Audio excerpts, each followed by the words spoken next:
Hi friends, எல்லாருக்கும் மாலை வணக்கம். எல்லோரும் டீ காஃபி சாப்பிட்டீங்களா? நாங்கள் இப்போ சாப்பிட போகிறோம். யார் யாருன்னா நானும் ஈஸ்வரியும். ஈஸ்வரி தான் டீ போட்டு வச்சுருக்கான். வாங்க போயிட்டு குடிச்சிட்டு வரலாம். இப்படி தான் ஈஸ்வரி வீட்டுக்கு போனோம். அப்படியே குப்பை கொஞ்சம் இருக்குது, எடுத்துன்னு போட்டுட்டு போயிட்டு டீ குடிச்சிட்டு வரலாம் அப்படின்னு சொல்லிட்டு போயிட்டு இருக்கேன். ஏன் చేస్తావా పనికి పోలా?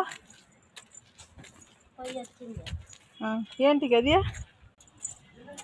ஈஸ்வர் வீட்டுக்கு இப்படி தான் போனோம். அந்த பக்கமும் ஒரு வழி இருக்குது, ஆனால் நான் குப்பைலாம் எடுத்துன்னு வந்தனால அங்கே போட்டு இப்படி வந்துட்டேன். இங்கே தான் நம்ம வீடியோலாம் எடுப்போம். எப்பயாச்சும் ஒரு முறை வீடியோலாம் எடுப்போம். இந்த செடியாண்டிக்கும் வீடியோ எடுப்போம். டீ போட்டு இருக்காங்க. இதுதான் ஈஸ்வர் வீடு. எப்படி இருக்கு? டீ போட்டு வச்சிருக்கிறாங்க. வீடியோ டீ போட்டு வச்சுட்டு ஃபோன் பண்ணி வர சொன்னாங்க. நீங்கள் டீ காஃபிலாம் குடிச்சிங்களா? கமெண்ட்டில் சொல்லுங்கள். நாங்கள் இப்போ தான் குடிக்கிறோம். எல்லாருக்கும் பாய், மாலை வணக்கம். Tea super. ஓகே, பாய்.